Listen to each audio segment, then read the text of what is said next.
This is Abnormal Entertainment. I am a real American, fight for the rights of every man.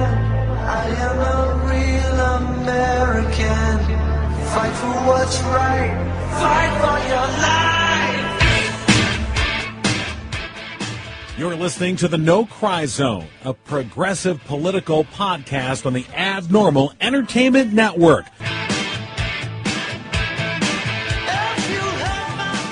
And welcome to the No Cry Zone, our special holiday edition, our War on Christmas edition. Christmas will not be mentioned other than the introduction here because, damn it, it doesn't exist. Is this the year without Santa Claus? No, sadly not. I did notice that your wife, John, should be in her absolute glory. There is 24/7 Christmas movies on Hallmark. Yeah. For the next week. Dean Cain is either destroying or saving Christmas every 2 hours on the Hallmark Channel in different scenarios. That's a conspiracy in and of itself. The Dean Cain Christmas conspiracy? Yeah. Oh, it really is. So this is our special holiday edition. It's really the Christmas, Hanukkah, Kwanzaa, solstice, whatever you do, edition. And we are giving gifts to each other and to you and talking about our favorite conspiracy theories or conspiracies in general. Okay. Because it's fun. Yeah. It's fun. It is. I would like to just, point of order. If I had a gavel, I'd do it. I would like to bring up the definition of conspiracy. Oh, good God. A secret plan made by two or more people to do something that is harmful or illegal. So that's where it is all basing itself from. None of these things, no matter if you think it's a conspiracy in your head or not, unless you're actually talking about people colluding and conspiring to do something illegal, So, is no longer a conspiracy. Every two kids that decide they're going to smoke a joint, that's a conspiracy. It is.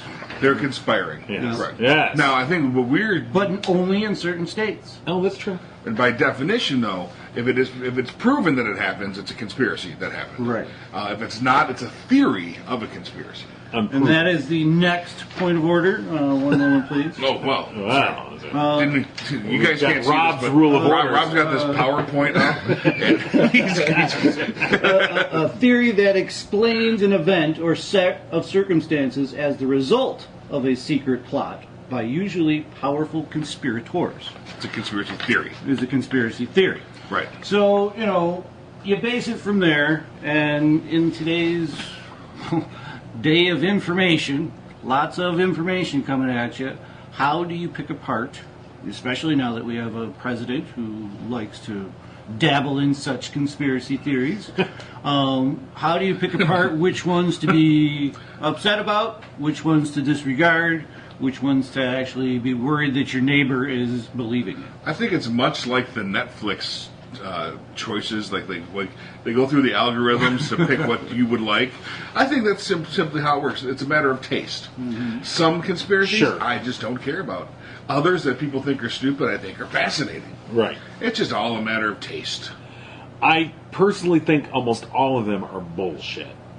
See, you're funless. There's one reason I believe in Sasquatch and aliens. Okay. It's more fun. I agree. It is fun. When I was a kid, I enjoyed all the Bigfoot stuff. Yeah. And the Sasquatch footage from 1969 and where is it, California, I think, or Oregon, and the Zapruder film of exactly giant mayonnaise. Right. I enjoyed all that stuff. The Loch Ness Monster.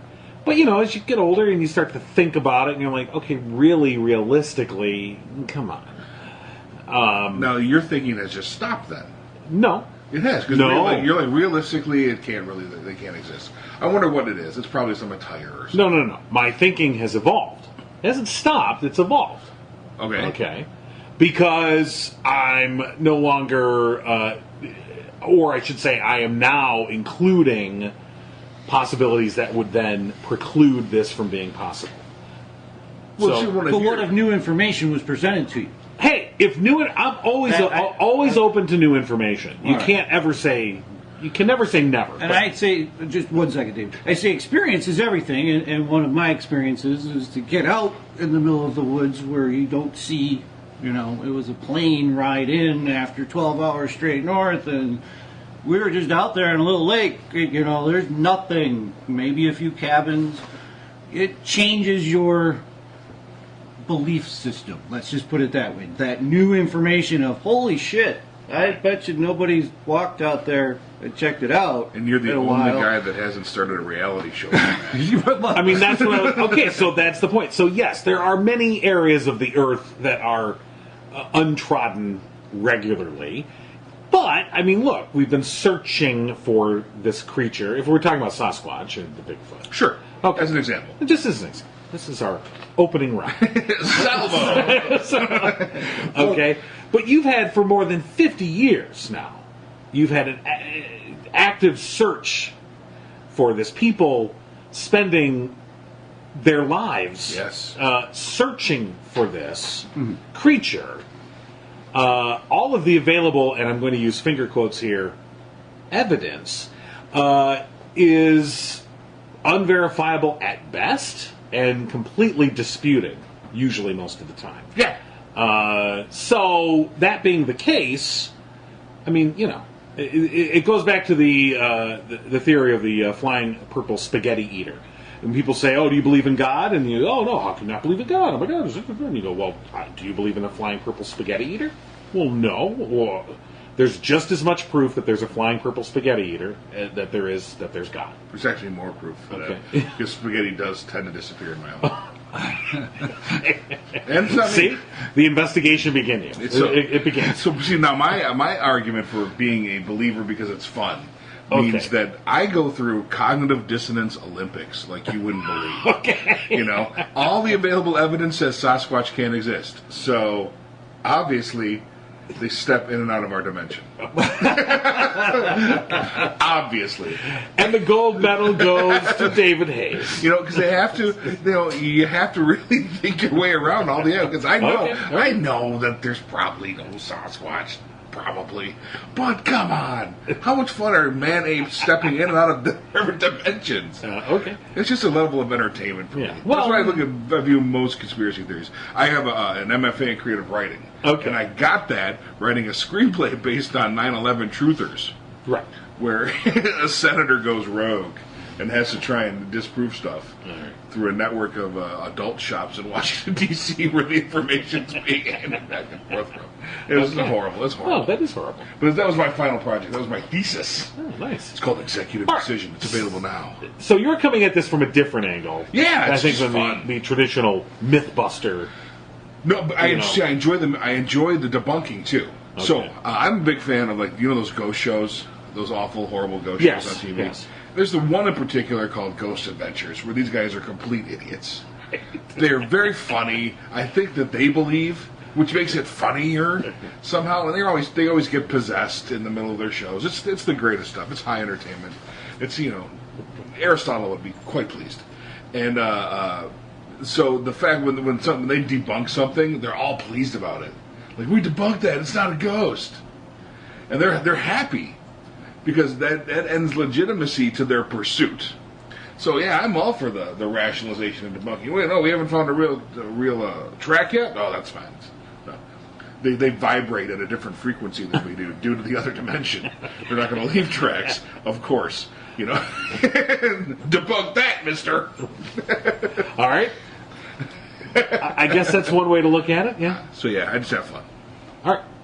You're taking the fun aspect. I'm taking the drain the fun aspect. That's what I'm saying. It's just you're thinking it stopped. No, it Because didn't stop. It didn't stop. It is because you've decided that this is not a real thing. You could say my imagination has bounds when it comes to these things. No, I can say that you have made up your mind. And you're not moving forward. I've made up my mind on the available evidence. Yeah. And like Rob said, if new evidence presents itself, I am perfectly willing and open New to evidence. just changing They my mind. could be interdimensional That's not travelers. evidence. That's not evidence. New theory. Where's the definition of evidence, Rob? There's Well, wait a minute, there's a new theory. I want to interject here. That is the problem with all of this. is I do think that David is correct. Is at a certain point you've disproven it in your head. Anybody else that comes up to you, you just don't even want to. Your brain is tired of that one. Okay, go over there and tell someone else. That is the way your brain does it, and it's exactly the same when you believe in one. None. When you believe in when you brain- believe in you one, stop. the same people can come at you, and you're like, evidence. Okay, go over there and tell someone else. It's the same phenomenon, and that's what makes all this so scary. Okay, that so our let me- president does this. That is undisputed. That is very scary. And let me It's a fun sucking. What's going on?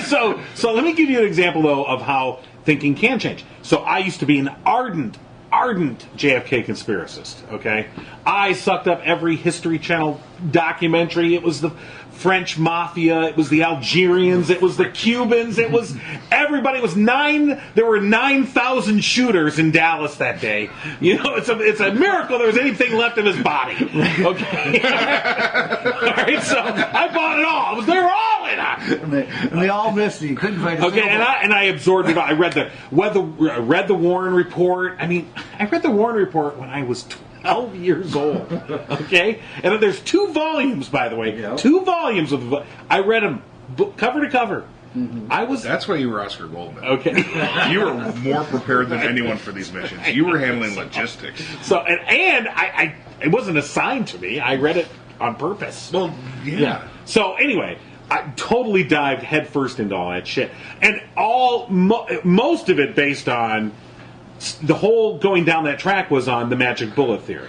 Okay, Yeah. Look, the theory has presented that a bullet can't stop midair, go right, accelerate, stop, and then go a different direction. Bullets don't do that, and so just based on that alone, you go, all right. Well, if that's wrong, then you pull the thread and it all unravels.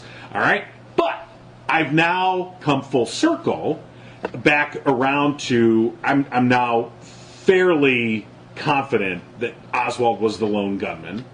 I think the magic bullet theory has been adequately explained to me using scientific principles, and the same thread that sort of unraveled the whole sweater.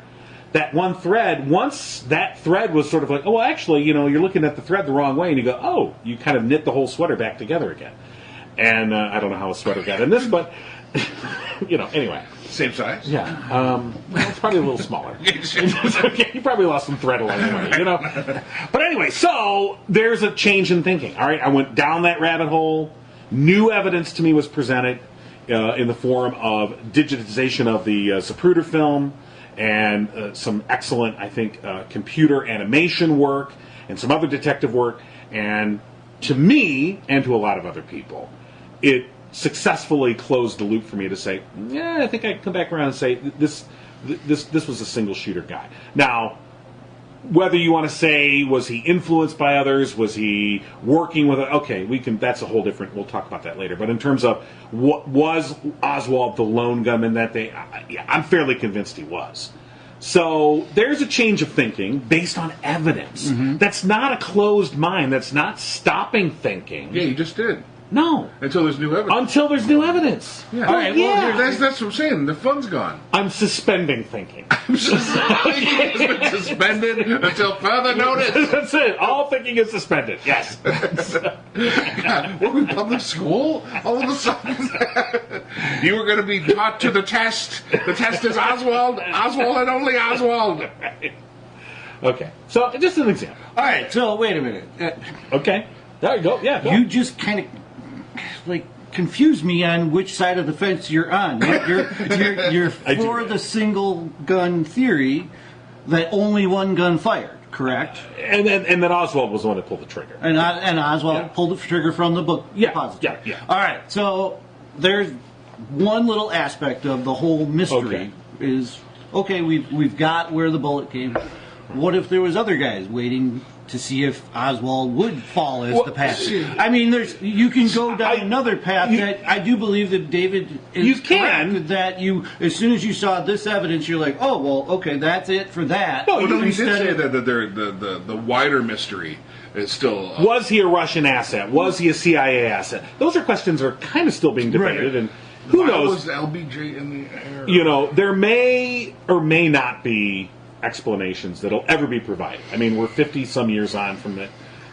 You know, we may never know. Figs. You know. Well, I mean, did you look at any of the papers? Any of the, like, I stumbled across a best of website that went through, 100 different documents, and a lot of it was, eyewitness accounts, and what they were trying to do was corroborate, if about this thing, what Right. these 10 people said about this thing to try and figure out what was the real thing that happened. And Right. that was kind of fascinating and brought out different aspects of it and allowed your brain to be the detective again. And I guess in certain cases, when you have documentation in front of you to be able to study on a path of possible more knowledge or possible more information, that would change your mind, flip-flop it again, shouldn't you take that path? I guess that's my big point about all of this is everybody wants to just do that. Either just believe wholeheartedly and dismiss the evidence, or not believe wholeheartedly and dismiss the person that's trying to bring it up. Well, then And that that's the goes to scary that goes to the absolute fundamental nature of what I think is completely ailing us right now, and that's the whole fake news idea. Okay, that when we the larger we don't like a news story, and our president being the key person in behind this, it's just easier to go fake news and not worry about it any longer and be done with it. Well, obviously it's fake because it completely disagrees with my worldview. I'm not going to take any time to actually look and see whether this is true or not, and whether there's sources that would back up this point of view. In other words, who else is corroborating what this is saying? Are these worthy, sources? And if a variety of worthy sources seem to corroborate what this is saying, shouldn't I then, doesn't this lend it some veracity? Maybe I should look at this again. No. We just say it's fake news. And that was the genius of what Trump and the Russians did last year and last November. That was the genius of it. Question. To interfere, and at the same time throughout fake news, you give, it's this 1-2 punch that's almost insurmountable. And I don't know that we can ever rise above it again. Listen, are you going to bring up this 1918 thing? 1 second. Would claiming fake news when it's real news and then having multiple people go out and claim it's fake news when they know it's real news, is that a conspiracy theory? It's not a theory. What you just Is that a conspiracy? That's a conspiracy to distort or lie about that, because people they're knowingly perpetrating a falsehood. We can get around it, because we were just listening before you came into NPR, and they were talking about the flu pandemic. I was listening to it myself on the way in. There was some fake news going on. Right. The health officials were saying, all is well, your neighbors are dying in 24 hours out of bleeding from their eyes. And you're seeing that it's not as well. Not all as well. So it was they were claiming fake news to keep morale up for the troops overseas in World War I at that point, and to keep people calm in the United States. But it was a huge, massive flu pandemic that was nearly killing the entire country. Right. The Spanish flu that hit the world above that. I'm saying the fake news that was found out. We went, oh, you guys are a bunch of freaking liars. Well, no. If you were listening to that report, look, this is looking back. That incident, that pandemic that hit and killed millions worldwide, has been well documented historically and known, talked about through the decades and reported. I think the aspect that individual that was being interviewed was talking about was that there was a purposeful intent on the part of public health authorities to limit the amount of information. Like no one yelled out fake news. Right. But when reports were coming up, they're like, "Well, no, you're fine. That's complete." It was disavowing actual reports. So essentially, it was the fake news thing. And he said, "Can we rise above this now?" Like, well, we did once already, sort of. I guess I would say it's not fake news as I define fake news, the way that we're experiencing it right now. It's more subtle. I would almost say that's propaganda. What was being done there? Don't alarm the populace. You're lying to them. A lie is a lie. So I'm not trying to say it's not a lie. It's a lie. But I think that, to me, fake news in that instance would have been, the Germans have unleashed, this is the German, those filthy Huns have unleashed this on us. That's why we're all dying. That would have been fake news. Well, that's not fake news like now. Our fake news like now is, oh, you heard about me? Doesn't exist. Fake. And that's exactly what they were doing. Oh, the huge pandemic? No, you're safe. Right, but it was also largely unsuccessful only because everyone saw everyone else dying. Right. Okay, so it was very hard to... But again, we didn't have the media we did. Right. Then as well. Right. So, the guy in Kansas that doesn't see it around him doesn't know that New York's falling apart. Right. It's like, what are they talking about? We're all fine. That's great. Although, it did eventually reach Kansas. And Right. Oh, yeah. Where, Oh, yeah, definitely.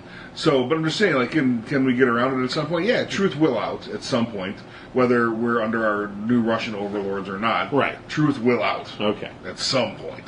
So, well, that's interesting. Actually, when I was listening to that interview, I was thinking, because they asked the question of, if that happened now, how would we respond? Mm-hmm. A worldwide pandemic like that. We've had some pandemics, but nothing like that. Some fake ones. And we've had some false alarms along the way. How would we respond? I guess my thought, and I didn't really, because I actually had to turn off the radio to come in here and talk to you guys. Whatever. Idiots. But my thought is, I think it would be 10 times worse. Oh, yeah. With social media and how everyone responds. It's interesting. Just the other day, I saw the Livingston County Health Department put out a Facebook post just saying, hey, don't forget to get your kids, vaccinated for the flu. And, fact, just so you know, you cannot catch the flu from getting the flu virus, from getting the flu vaccine. And I saw this on Facebook, and I'm like, do I look at the comments? There we go. So I did. Yeah, I did. I got on my scuba suit and descended into the depths.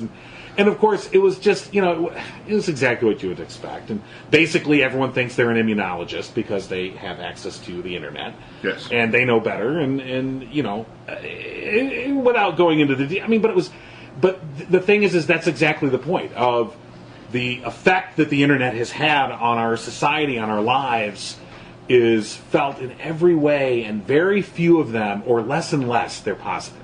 More and more, they're negative. Mm-hmm. I just feel like this information overload that we are in the midst of, trying to drink from a fire hose of information, and we are failing miserably. We're not built for it. Right? We We're can't not. Process that. No, we're not. We haven't learned. We aren't built for it. You're right. Our brains aren't built for it, and we haven't really set up the proper infrastructure to be able to manage it. And do you think the internet was created by aliens to actually kill us off without them having to land? I don't know, but that sounds like a good movie. I think it's definitely training us to be more information minded, I guess, to be able to do those things. We already do them now. Our first foray was emails, making your little tabs in your emails. We never had that before, right there in a computer magic box, Right. And we have been training. It's not training us to differentiate between false and real information. Right. Exactly. It's not training us. That is still what we're in the midst of, and that's what our show is about today. Is what people are to do still about it. waiting for that Nigerian prince to pay off. Right. Okay. Waiting? God, I've had him over for dinner like 7 times. He drinks all the scotch. He drinks the scotch. So that's the thing. So look at that. So the whole Nigerian thing. That's been 20 years now. As old as email is, and almost pretty quickly on, I think most people got the idea that that's just horse shit. But there's still, to this day, there are still people that fall for that. It goes to my distinct lack of grammar in this country. Because if we all spoke and wrote our language well enough, we know that they were fake. Yeah. right. But we don't. No. Yeah. All right. Think you need give $7 million to Niger Prince. Like, he thinks. Let's give him the money. Okay. All right. So I think we've laid the groundwork. Cool. So how many do you have? A couple, 2, 3? I am actually kind of the naysayer. I am the ones that have actually been true. So Okay. we'll just get to that in a So little bit. we'll weave you in between. Mm-hmm. Yeah. Well, John's coming up with 3. I was going to do JFK and Yeah. flight TWA flight 800. It blew up in July '96, whatever. JFK, well, as we just talked about, been done to death, and Thinking has stopped. Yeah, boring. All right. And TWA 800, there was a conspiracy assigned to it. I remember at the time, and it was a big story. Okay, the more I looked into it, I'm like, So kick us off, John. So I've decided instead I'm going to call an audible, and I thought we'd talk 3 conspiracies connected to Hillary Clinton. Nice. All right. I would like to protest at this point. He did not give me fair warning, and all of my documentation is locked away in that special file cabinet. So I'll have to just be winging it. Right. John pulled this, literally. He said, I I'm doing knew. something else. Because I knew I'll throw up something. I'm going to do JFK. So Rob pays for like one boat slip in some podunk lake somewhere, and at the end of his anchor is a locked box. All the evidence. all my evidence. Okay, so let's start with Vince Foster. Vince Foster. Yes, good old Vince. Good old Vincey boy. Well, before you start, Rob, what really happened? Tell us. Well, are you going to do the... All right, so Vince Foster, he was the deputy White House counsel for the Clintons, was found, dead at Fort Marcy Park, July 1993. He was ruled a suicide. 6 official investigations. Still a subject of conspiracy theories. Through last year's election, people still conjecturing. Trump himself, of course, he did the Trumpian thing of saying, the death is very fishy, but I'll say there are people who continue to bring it up because they think it's absolutely a murder. I don't, because I don't think that's fair. So, of course, in doing it, he does the very thing he says he's not doing, which is so Trump. Okay, so anyway, police found Foster dead from an apparently self-inflicted gunshot wound. He was holding the gun in his hand. Autopsy, subsequent investigation confirmed he committed suicide by shooting himself. He was distraught by these accusations concerning the White House Travel Office. This was a controversy that had gone on, that there were some accounting irregularities going on through the travel office, that basically money was being used for friends and associates of the Clintons to be able to travel for free or at reduced prices. So basically that was a feeding frenzy that it was itself sort of working its way. And you got to take it back to 93. This is the first year of the Clinton administration. So brand new administration after 12 years of Republicans in office. If you kind of remember that time, I mean, that was sort of the beginning of the world that we're in now. Pre-email, pre-conceptualization on the internet. Right. So Foster confided to friends and colleagues that he couldn't handle the personal humiliation of returning to Arkansas in defeat because he was probably going to be asked to resign from his position. Basically, he was probably going to be scapegoated. In a certain sense, he was going to have to take the fall for this, which happens in every administration, whatever the party. Certain scandals will come up, and it's like, all right, who's gonna protect the boss? Who's going to take it? All right. So, of course, there was no evidence of foul play, but several tabloids and right-leaning newsletters at the time, no websites yet. Newsletters. There's a dirt sheets. Of course, implicated the Clintons, and it's continued to fuel speculation through to this day. Even though, again, as I said, 6 investigations, none of them finding anything that would make you think that Foster had done anything other than he was a person who was distraught and had personal problems in his life. He had marital problems. There's been a long-time theory, this is a theory within a theory, by the way, that Chelsea Clinton may have been Vince Foster's daughter. Dun, dun. Of course, this is based mostly on facial features. If you look at Vince Foster and you look at Hillary Clinton, there was rumors that they may have had an affair because they had known each other for a number of years. And so anyway, that's theory within theory, but I'm not going there. Just like Trump, I didn't bring it up. That would be me. I don't want to bring that up, so we won't go there. All right, so here's where I think you get some of the conspiracy stuff. So there was a draft of his resignation letter, okay? And it was found torn into 27 pieces inside his briefcase.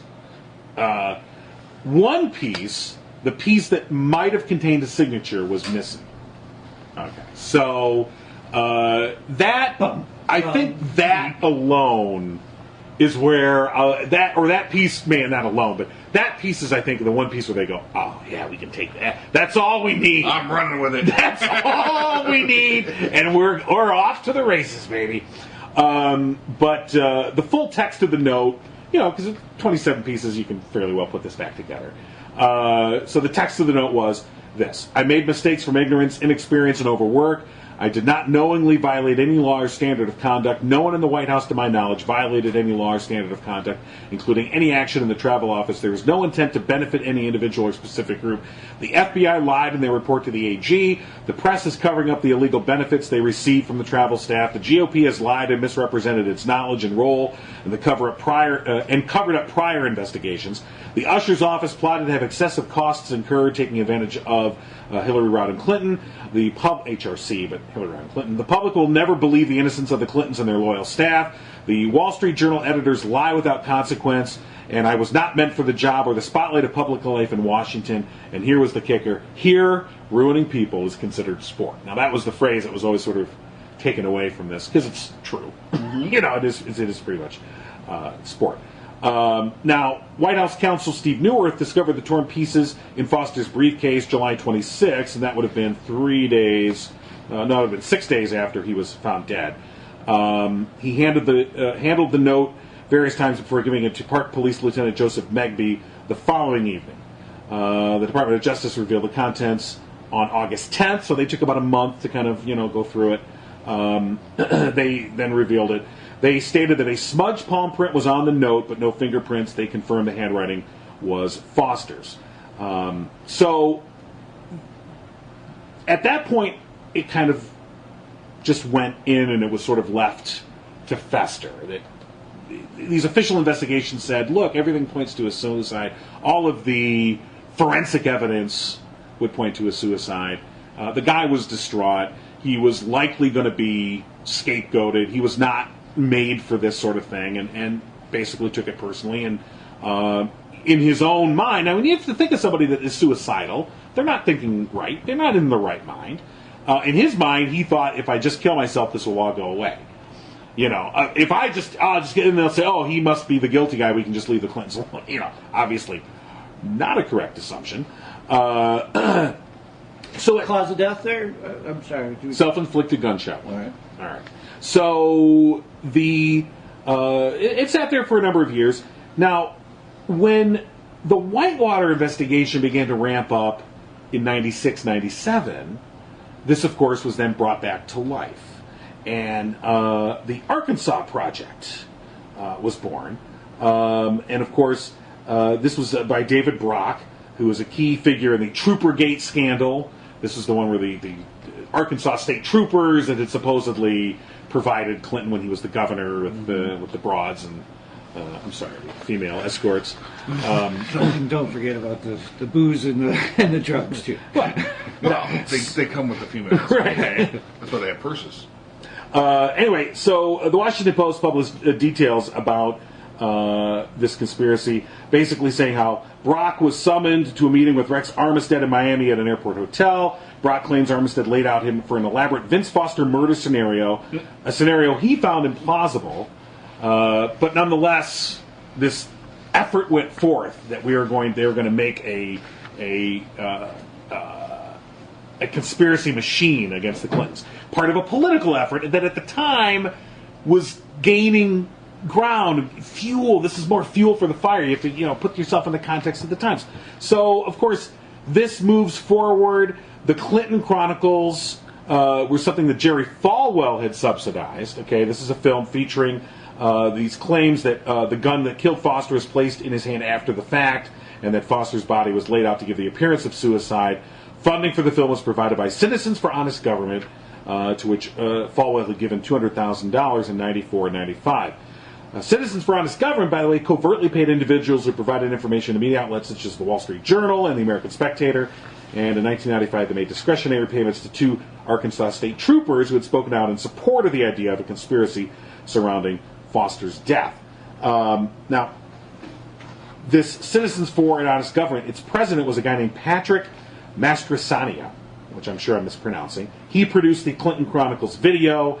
He appeared in his commercials as an investigative reporter, where he and Reverend Falwell engaged in the following exchange. Falwell, could you please tell me and the American people why you think that your life and the lives of others on this video are in danger?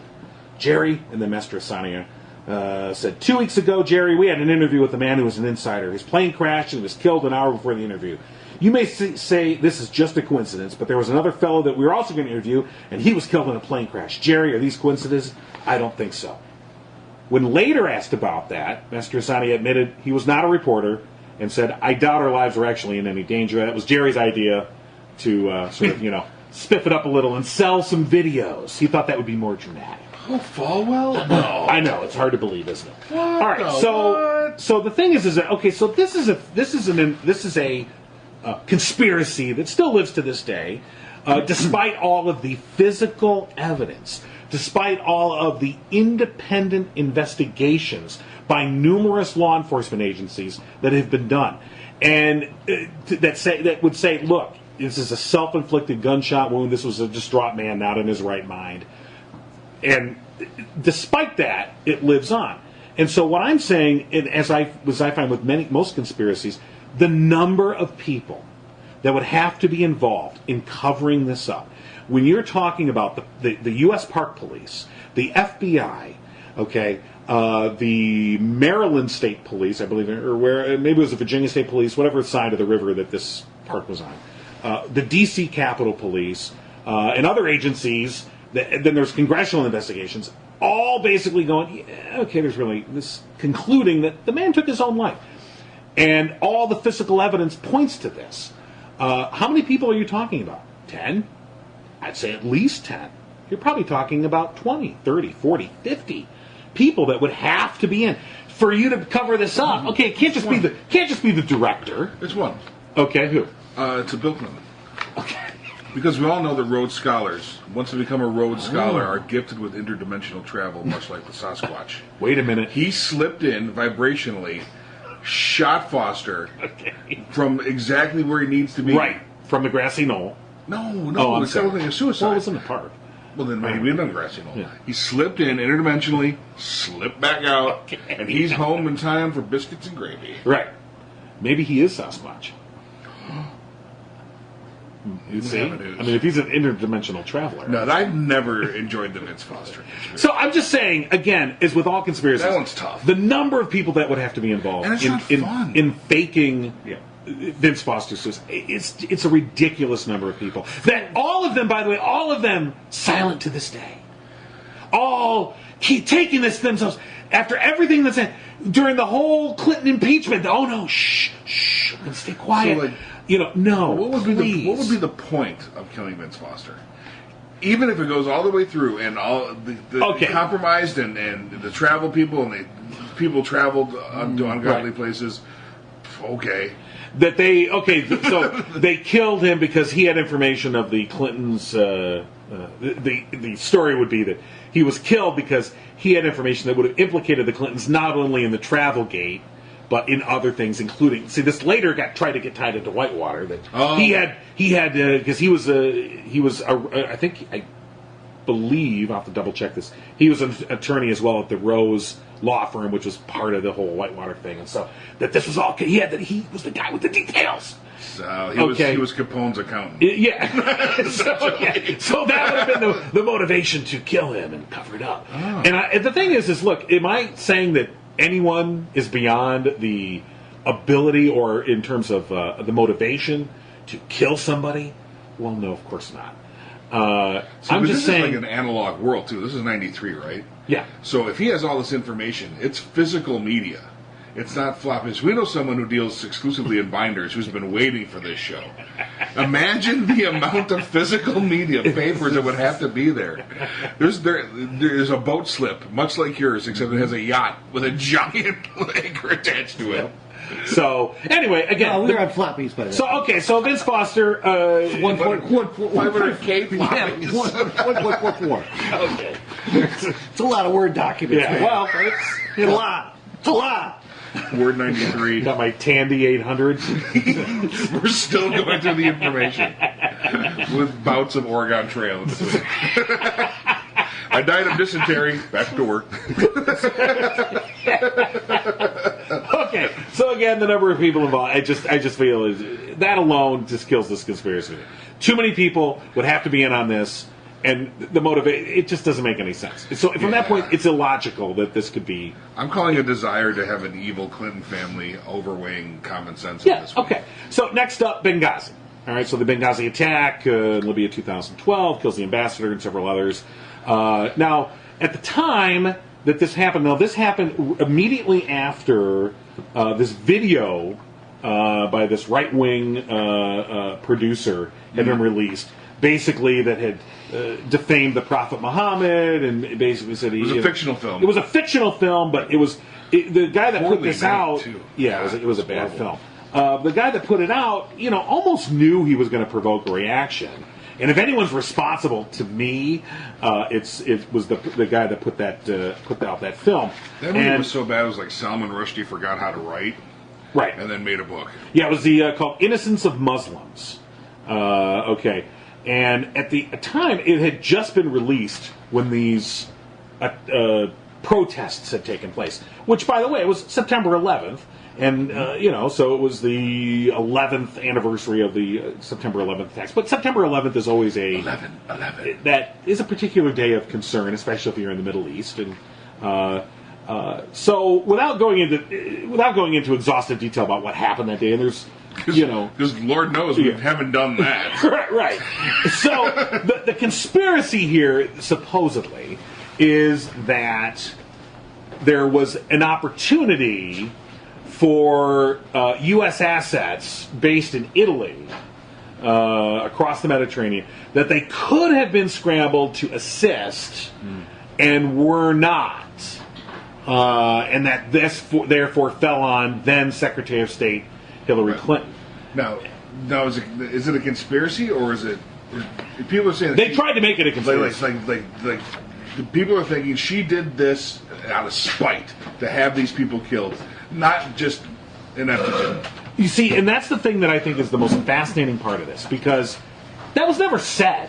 No one ever said, well, you purposely didn't, but the implication was always that you were like, let them die. That was the implication. And I always thought the Republicans absolutely missed. To me, the key thing here would have been, hey, you're the Secretary of State. The buck stops here. There were numerous requests for additional security to that consulate in Benghazi that were ignored. You're the boss of the State Department. Maybe they didn't land on your desk, but are you not responsible for what happens in your department? That's on your watch. That's on you as a responsibility as Secretary of State. I've always felt, in that sense, yeah, of course she's implicated in this. And I think also the stupidity of putting a brand new ambassador in a place that was unsecured on an anniversary date that you kind of have to go, September 11th, you might just want to think that through before you put this guy, he wasn't in the capital, he was in Benghazi, this consulate. So they didn't even have really kind of adequate security. I mean, he wasn't like at the U.S. Embassy that can withstand that kind of an attack. I mean, he was basically at a house. And there was some security, but clearly not enough. So the conspiracy was also that the thought that this was a conspiracy occurred in the immediate aftermath of this when Susan Rice came out and said that this was a result of this video and that we didn't really have any idea that it was a terrorist attack. And of course, within 48 hours, the data started to come in that no, this was a coordinated attack. This was something, and that the people that coordinated the attack, and this is where I think a lot of people, because it required some complexity of thinking. This is where most people go, I check out. Okay? Because there was spontaneous public outrage over this video going on at the same time. The attackers were smart enough to say, let's use that as cover for our coordinated attack where we have a specific goal, which is to kill the ambassador and make this attack successful, which they carried out. Now, in the aftermath in Washington, it took a while for that intelligence to come back to say, hey, this was a terrorist attack, and that this was coordinated by Al-Qaeda. And it was done in the sort of the cloud cover of these spontaneous outbursts. So the Republicans, of course, jumped all over this and tried to make hay of it and for many, many years. And I always thought it was interesting that the very first congressional investigation of this was conducted by the House Intelligence Committee, which is at that time led by one Mike Rogers, Republican of the 8th District here in Michigan, a guy who's a solid Republican, okay, lifelong Republican, total Bush Republican. No doubt that you could not doubt or discredit this guy's Republican credentials. And but a guy who, at least when it came to intelligence matters, displayed a sense of professionalism and a sense of ethics. The first investigation was his investigation, and it basically said there is nothing here. You could call it poor management, you could call it inadequate security, and you can blame as you will. But in terms of there being conspiracy to purposely deny access to this and then purposely to deceive, there's nothing here. And I always thought that when you read the summary of that report, I always thought Rogers, in a certain way, was writing that for his fellow Republicans to say, boys, fellas, wave off this. This isn't going to lead anywhere.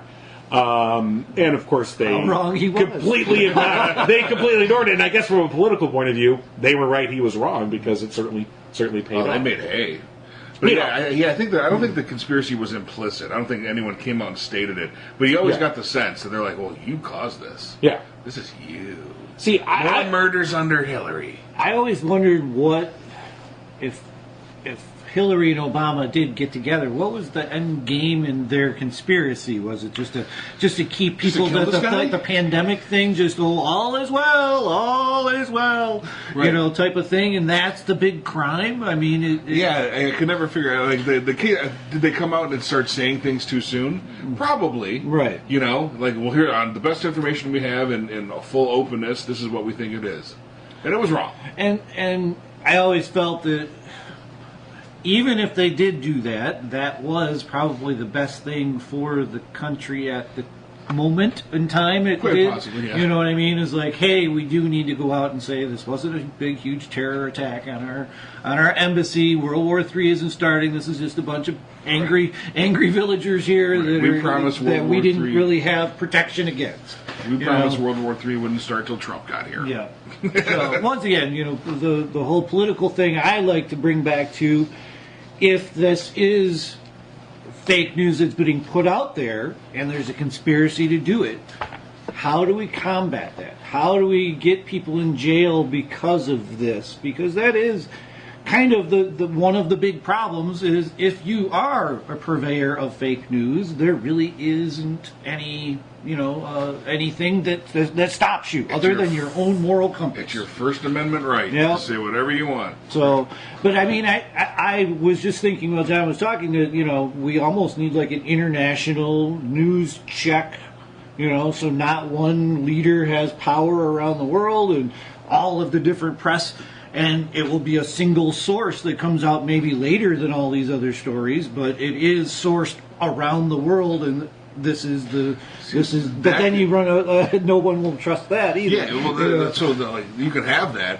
and it could be the most sound absolute thing in the world, and then everyone in this country will be like, ain't American, it's shit. Look, if you can't get American, look, there's a fucking flat Earth society. Do I need to say anything else? Okay, that's those guys are whack. I mean, I'm sorry. But Tyson likes fucking with those guys. You got to watch Tyson fuck with those guys. If you aren't following Tyson on Twitter, please do. Please appreciate it. All right, their explanations. So real quick, because I'm taking up too much. All right, so Pizzagate. Okay. This is my favorite. Yeah. It really is. It's just a doozy. This one's the best. Okay. So Pizzagate began when the New York City Police Department were searching emails that were found on Anthony Weiner's laptop as part of an investigation into a sexting scandal. Supposedly, now this is according to a white supremacist Twitter account, they discovered the existence of a pedophilia ring linked to members of the Democratic Party operating out of this Comet Ping Pong pizza place in Washington, D.C. Now, this was given life with the WikiLeaks release of all of the DNC emails. Okay? So there was this thing out there in the ether that no one cared or was paying any attention to. And then when the DNC emails came out, and John Podesta emails specifically, this is the best part. When they looked at John Podesta's email, they said, wait a minute. he's talking about cheese pizza in his emails. It was a recipe, by the way. He's talking about cheese pizza. Cheese pizza. CP. Child pornography?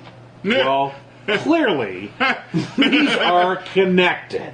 Clearly. There can be no doubt. Only the other dimension. All right, so, That's the slip dimension. all right, okay, so pretty much based on that, all right? Wow. And the thing that began on 4chan, which is this abysmal social media. that- 4chan is like Reddit for jackals. It's the fucking worst. Anyway, so it then, of course, crossed over into the mainstream internet, Reddit. So it then got to Reddit. Where so, our Second Amendment solutioners can find it. oh, of course. Yeah, exactly. Well, and they did. Anyways, it was then picked up from Reddit. So this is how shit starts. You got one douchebag on Twitter, okay, makes some allegation that's completely unfounded, and there's nothing to it, and there was never anything in Wiener's emails that had anything to do with child pornography. Okay, nothing. But he makes this douchebag claim. Then you release all these emails, and some fucking deeper idiot decides that he's going to connect cheese pizza to child pornography. Okay, and then clearly they're having this at a pizza place. Well, yes. Yeah. Okay. So that connection is How do you made. make how can you not? Well, I know. And so then Infowars. Okay, There we go. This is the chain of how this is how shit works now. Douchebag to nut jobs to fuckwads to Infowars. Okay. It's like a scientific chain of research. It's like a beautiful mind. Your See those- formula is intense. See John. those numbers coming together. Anyway, so members of the Reddit community called The Donald created Pizzagate subreddit to further develop the theory. It was banned for violating Reddit's anti-doxing policy, but that, of course, only gives it more power. Obviously, conspiracy! The man's trying to shut us down because So- Reddit's the man. All right. Threats begin to flood into this Comet Ping Pong, and they're just answering the phone going, what the? Do you want a pizza or not? What the fuck? Okay, they have no idea what's going on. Then on December 4th, in comes Edgar Welch, 28-year-old from North Carolina, had AR-15, and he fires up the place. Fortunately, doesn't hit anybody. But he said he had planned to self-investigate the conspiracy theory after following it on Reddit and elsewhere. He surrendered after he found no evidence that underage children were being harbored in the restaurant. He came there to rescue them. Yes, he'd come to rescue them.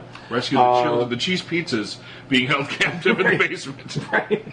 Which, you bring up the basement, that's the best, that's the other great part of this, was that a lot of these conspiracies talked about that the children being kept in the basement of this building. There is no basement in the building, of course. Then people started to say, well, clearly this conspiracy involves changing the diagrams at City Hall. And again, you're off to your conspiracy of how many hundreds, dozens, thousands of We people. don't need to change the diagrams. The Masons that built DC have the secret network of swastika-shaped tunnels that gets us to move all the children around underneath the city. Yeah! Thinking forward. Right. So, and again, so a lot of the stuff that pushed it forward was, of course, cheese pizza code for child pornography. Comet Ping Pong had a lot of company logos and symbols that were related to Satanism. But these are the kind of relations, like again with Procter and Gamble, if you remember that whole thing where you see what you want to see. It's like constellations. That's Taurus the bull. It is. Well, clearly you can see his horns. You're like, it's a bunch of fucking stars. What are you, stoned? Yes, we were. So, a photograph circulated purporting to show President Obama playing ping pong with a child inside Comet Ping Pong. He was inside playing ping pong. Of course, the original was of course Photoshop. The original picture is framed and hanging in the White House, or at least it was. Andrew Jackson. And it was taken in the White House. There right now. But of course, yeah.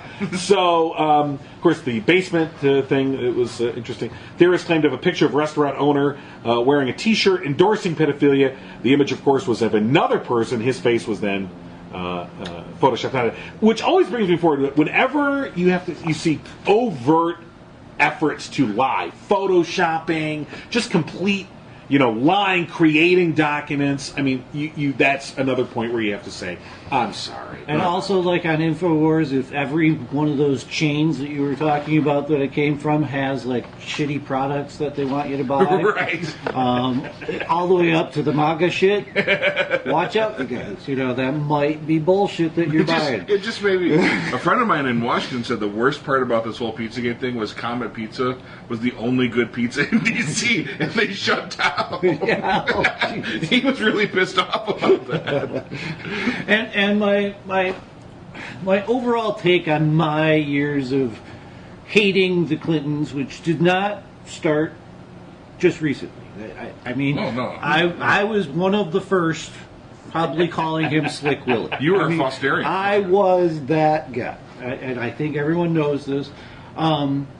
Is that some of this may be true, some little snickles. But the same can be said for their counterpart, who is bringing the charges. Graft, money, charges that should have been, brought and not. I would Things of those believe that. nature. I think that's totally believable. Things of that nature happen in that environment. The Clintons were a powerhouse to be reckoned with. They kind of came out of nowhere and scared people, and they definitely did circle their wagons, but so did the Clintons at the same time.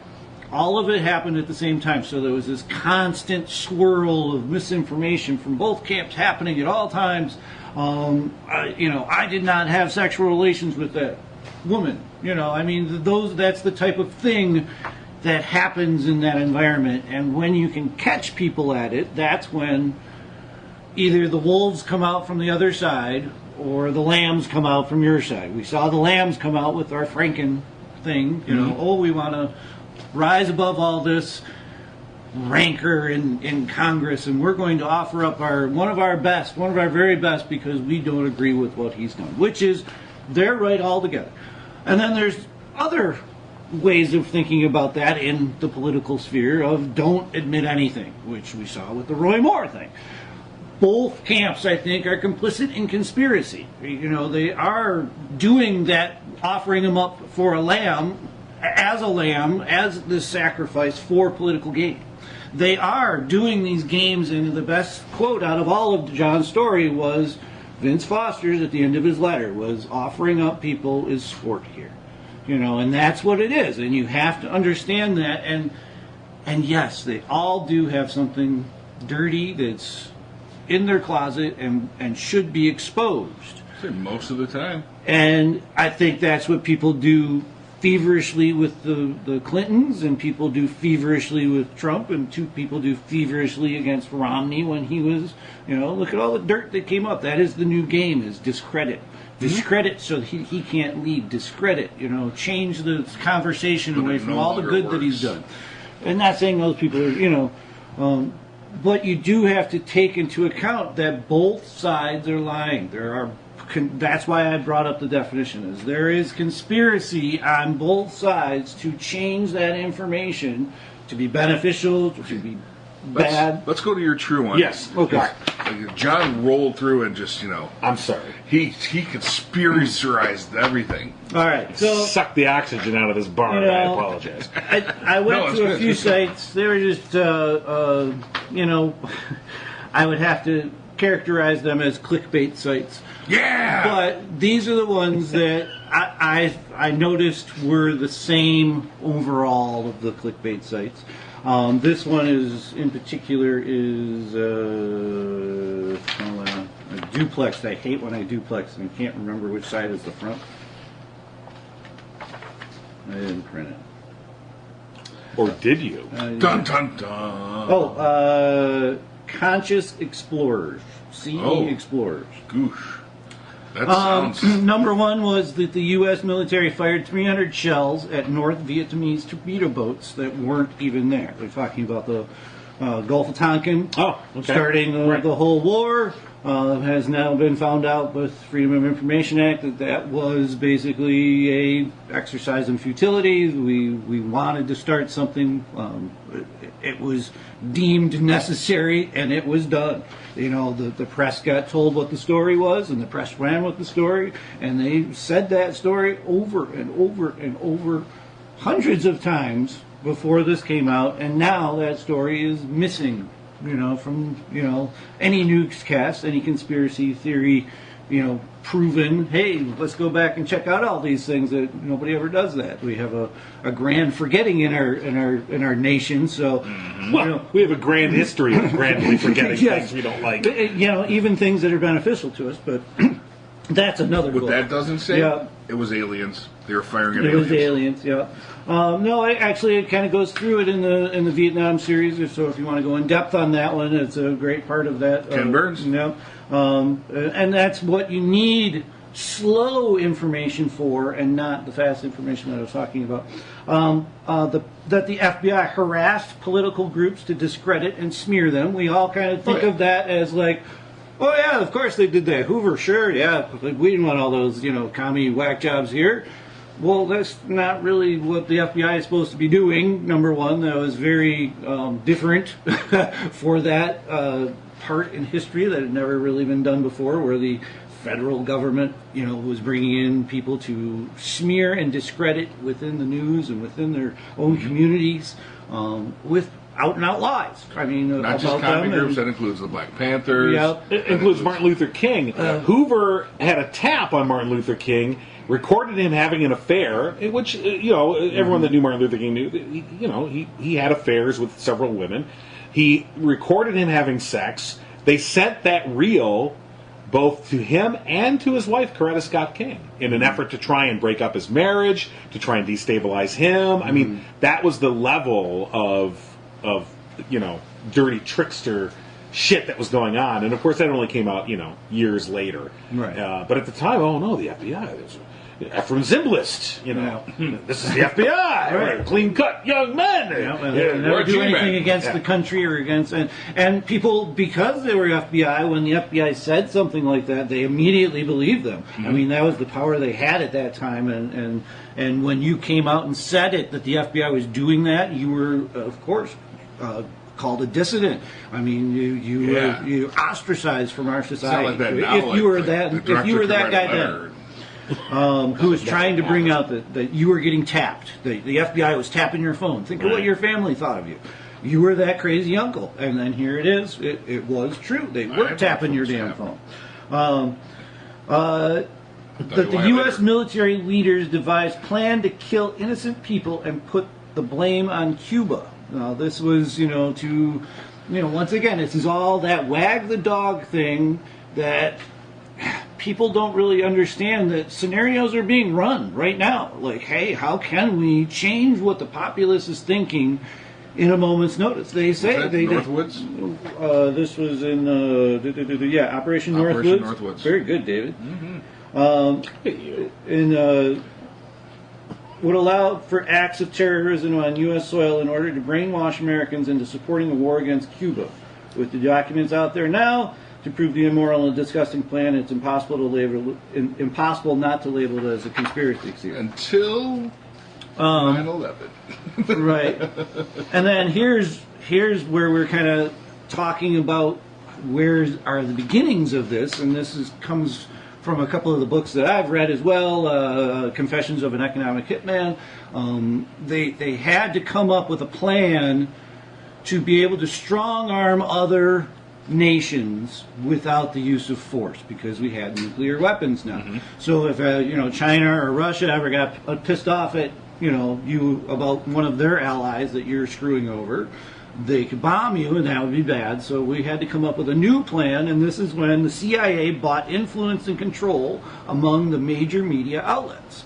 So people claim that the media is misinforming, and yes, that may be true at an upper level editorial phase, but they're conflating the fact that the guy at the bottom who's writing the story might just be doing his job. He might get flack from up above. He might not be able to put a story in, but that guy, he wants his facts to be straight if he's that type of a person, I guess. And that's the problem that we're coming into now, is this mass information.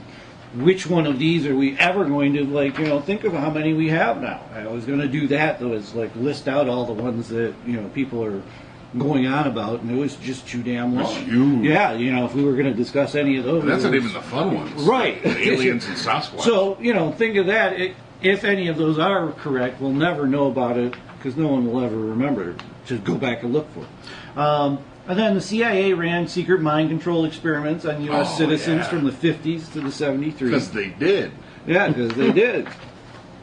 And, that's all this stuff that, once again, if you would have been that guy saying, hey, I know I'm single and stuff, but the FBI just captured me for 2 months, and now I'm crew cut, and I go like this a lot, and whenever I hear a pigeon, shit, I want to kill something, that kind of stuff. If you were that guy, maybe not those circumstances, right. But if you were that guy back then in 1950 to 1973, you were a Looney Tune, and no one was listening to you.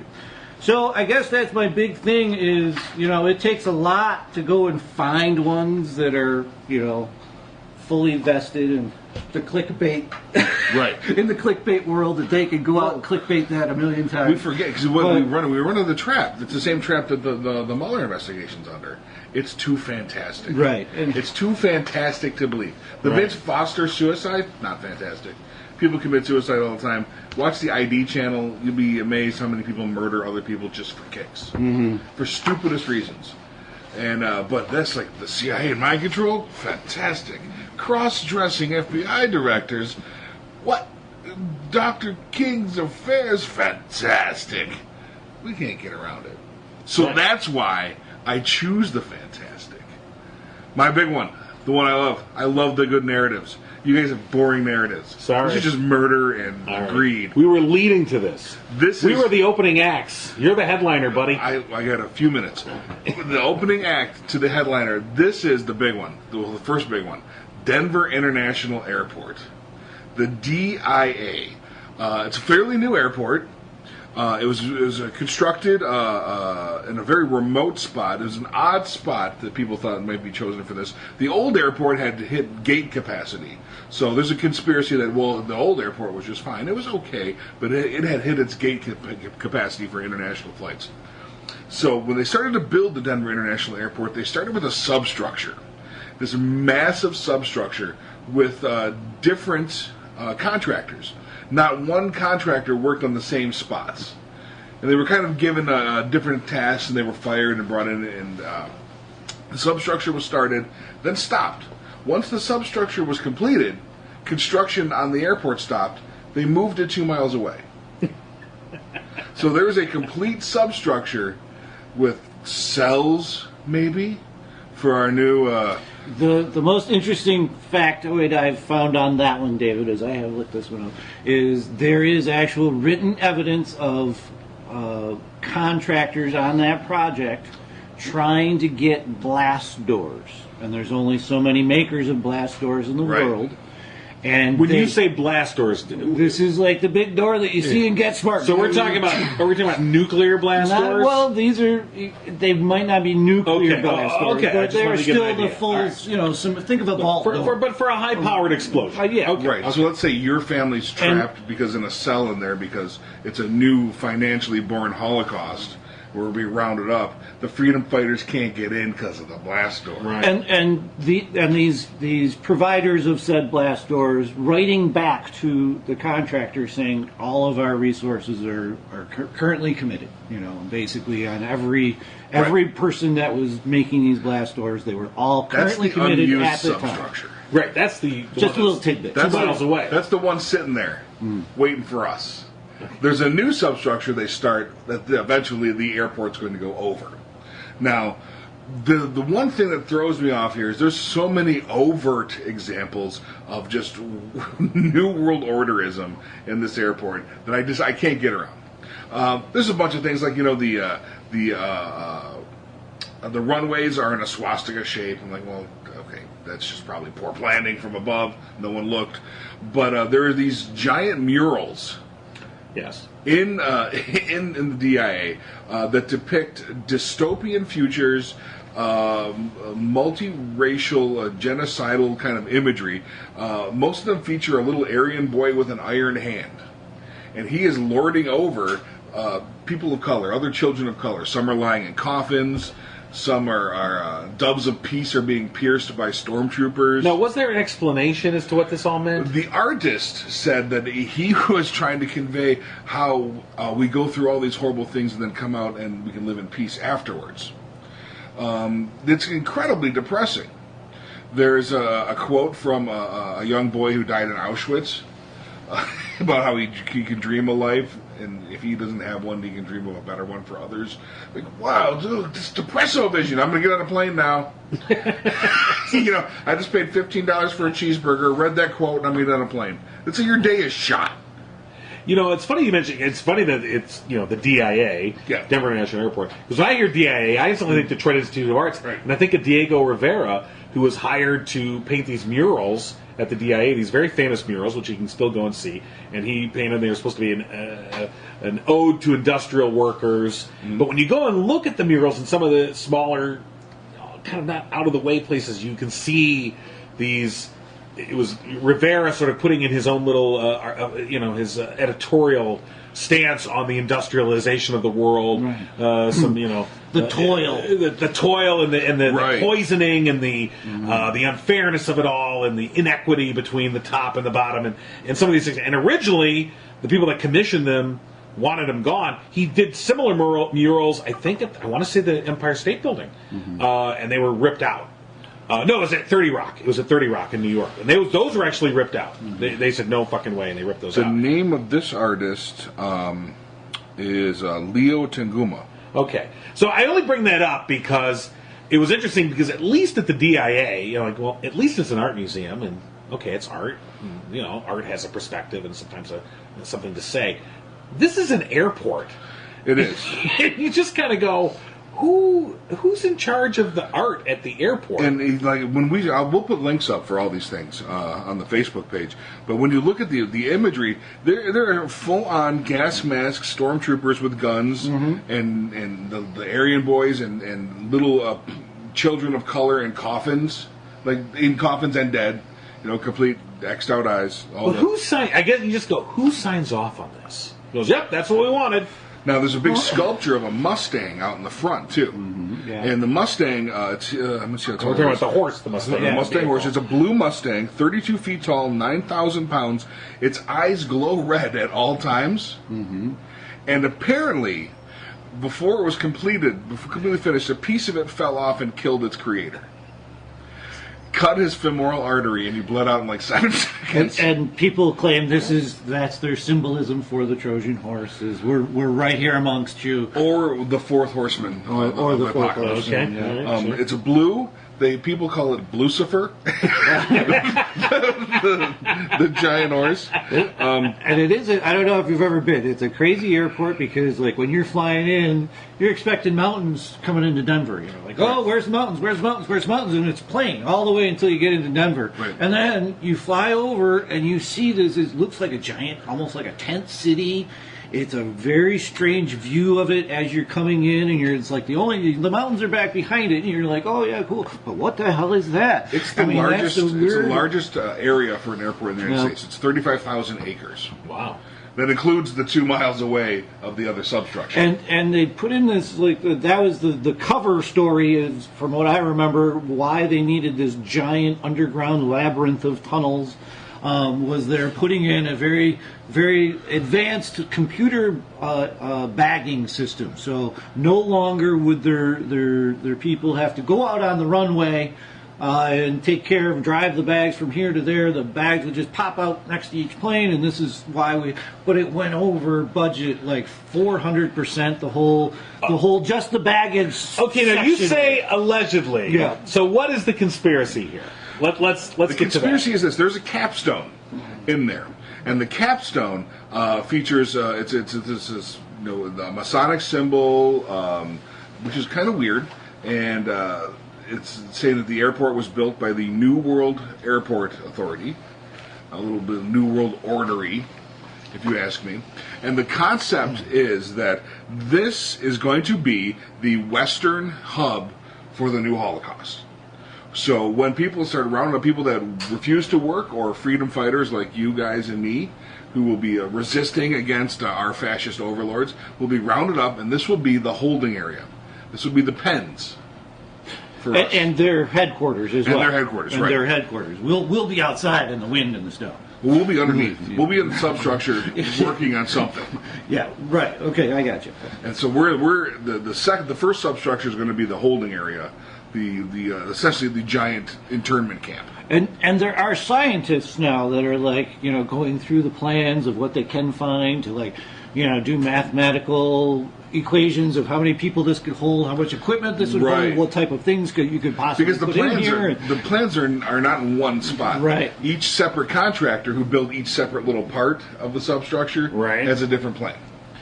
So it's interesting. It's up there with it's my favorite one because it's so insidious. All right. Just like everybody's looking at their watch. I think this was a really great show.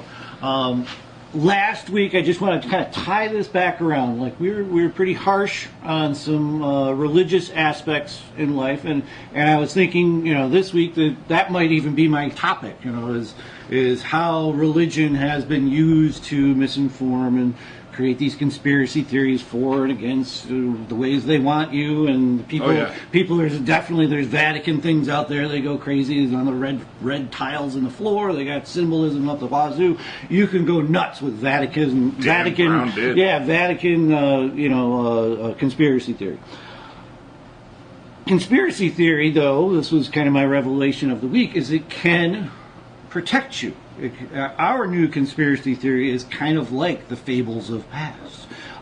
If somebody came to you and said, "Oh, there's this guy in Jerusalem, he's our savior," how would you possibly know that if you lived in, across the sea? Well, it was basically on public support, and you gauged if people were following him or not following him, and we have that now. So what I want to say about religion is I brought up something that people can read the Bible every night and use it for entertainment and not take all the lessons. That's not entirely true. It's not what I meant to say. Is they can do the same thing as with a conspiracy theory and completely disregard evidence or completely go towards that thing that they're trying to achieve in their own brain. But it can do very wonderful things for you. Religion has and does to this day allow you to reflect upon your own thoughts and your own being and existence, and really those are one of the only things that kind of force you to, other than the self-help books at the bookstore.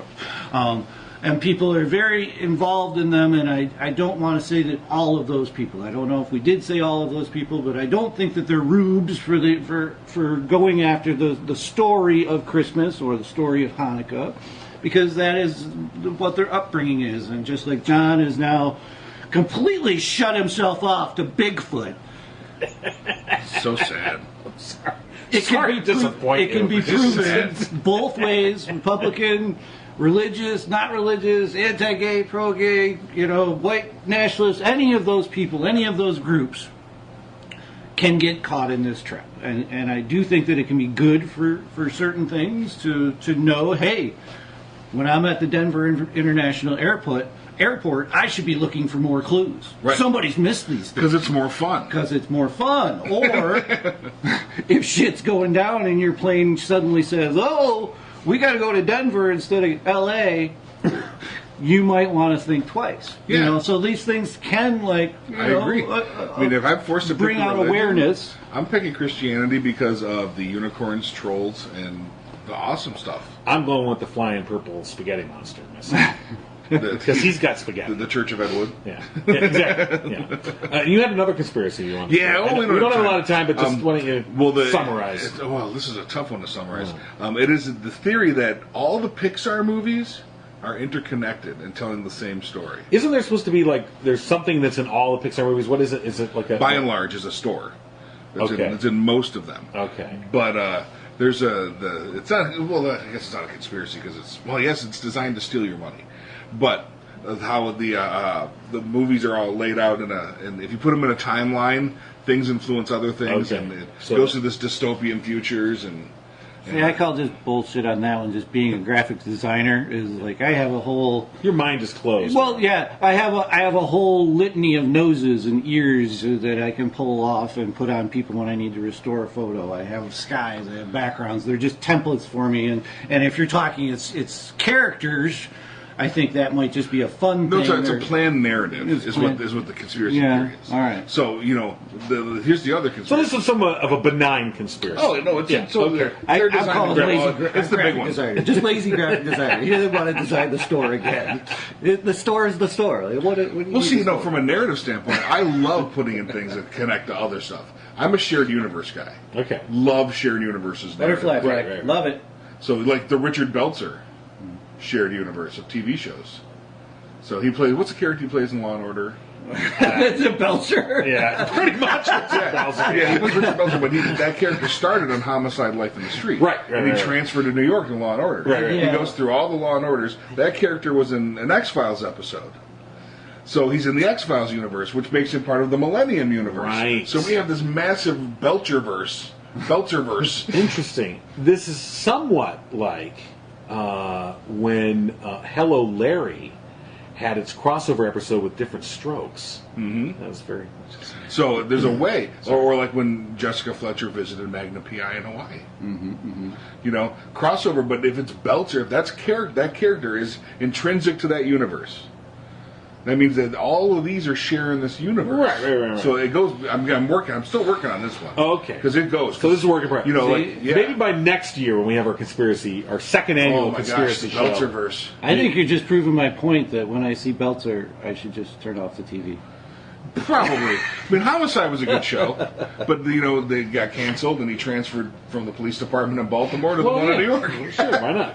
So, and I think that was genius marketing too. Right. But when he shows up as Belcher, that character in other shows, you're like, what are you doing on the X-Files? That means X-Files is all part of the Belcherverse. Yeah. So is Millennium, because there's a crossover there. I think he's just oddly shaped, and they're just saving on wardrobe costs. I think he's under contract for a certain number of shows, and they're just going to use him. Just period. It's like what was that? The actors in the 40s. The bit player. They were part of the...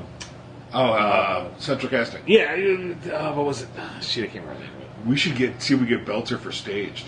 Okay. So we can be part of the Belcherverse. Oh, wow. There you go. So awesome. Even if we don't get him, let's just put his character in. Now we're going to reference him. No, it has to be him. Oh, it has to be him. Yeah, he has to show up. We can't just reference him. And now we're going to the morality of it all, David. Should you really use David Belcher for your own personal gain? First, it's Richard Belcher. And second, that's what we do with actors, dude. They're there for my personal gain. Now we're all complicit. Now we all know, David. Look at what you've done to us. All 7 people who listen and you too. So great. Well, that's it then. Well, John talked about important stuff. Rob talked about important stuff, and essentially we're all going to end up at the Denver International Airport. Although, but we might be in the Eastern Hub. I don't know where the Eastern Hub is, but that's the West. That's the West HQ for the New World Order. Isn't that where they took the War Games kid, Matthew Broderick? Would you like to play a game? That's where all the doors went. They went to NORAD. We just got to convince Dabney Coleman to play chess, and we're going to be okay. Done. He loves chess. Or tic-tac-toe. Whoa! I almost killed us all. Strange game. The only winning move is not to play. How about a nice game of chess? It's a conspiracy. The fact that there's no evidence is proof enough for me that clearly it's a conspiracy. A vast conspiracy. Subscribe to the No Cry Zone on iTunes and Stitcher and at abnormalentertainment.com/NoCryZone. Find the No Cry Zone on Facebook and tweet at No Cry Zone. Email nocryzonepodcast@gmail.com. And for more podcasts, comics, books, movies, and more, head to abnormalentertainment.com. You've been listening to the Abnormal Entertainment Network.